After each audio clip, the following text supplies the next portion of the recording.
A Wyoming County Republican Party has rejected an effort to rescind Representative Liz Cheney's affiliation with the Republican Party.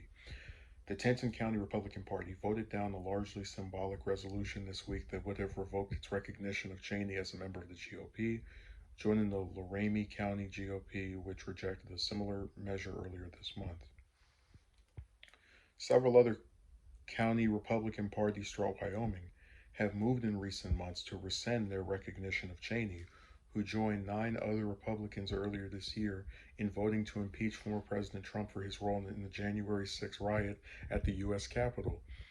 The resolutions have no actual power to strip Cheney of her party affiliation, but act as a symbolic rejection of the Wyoming representative who is already facing several primary challengers next year.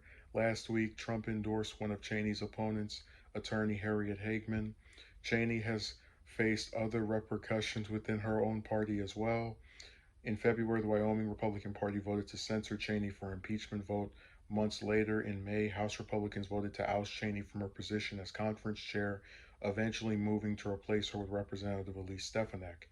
Despite the primary challenges and condemnations from within her own party, Cheney hasn't backed down from her criticism of Trump, who she has described as a threat to democracy for his attempts at overturning the results of the 2020 presidential election. She is serving as the vice chair of the Democratic led House committee investigating the January 6th Capitol riot. So I really mostly just kind of find this story funny. Um, the idea that you have these counties that have people who are so, because we've talked about this before. Cheney voted with Trump over 90% of the time on bills that supported his position. So when they talk about wanting to get rid of her, they're not ousting her because she did some vote that was so diametrically opposed to him or was some stalwart opponent of his throughout his tenure.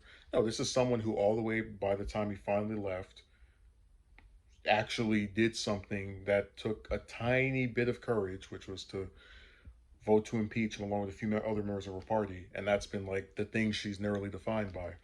But it's comedic to me that they're going to take this vote or this series of votes in these different counties and actually do it as if it has some merit, as if we just keep doing these symbolic votes, it's going to make her, I guess, become an independent, or it's like she's lost her leadership position in the House. She's the third highest ranked Republican, not anymore, got replaced by Stefanik. She has primary challengers that are endorsed by the same person she voted to get rid of. It's just hilarious that like they actually think this does anything. Like it's literally add insult to injury. Like she's already been heavily injured with this other stuff. Let's add some insult to it as well. These different Republican parties in these counties in Wyoming, they're the equivalent of after someone gets ran over by a car, right? They go and like they're scared of actually fighting that person at full strength, so they go and kick that person while they're already down from getting ran over by the car.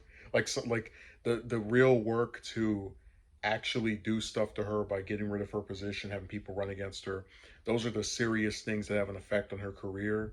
And then they're like, oh well, we can't actually do anything that matters, so let's just have these symbolic votes to say we no longer recognize her as a member of the party. Imagine how like much of the Twilight Zone it has to be, where a politician that votes over 90% of the time with the president that they love so much has one vote they don't like, and now we need to get rid of you and all the rest of that. This is hilarious.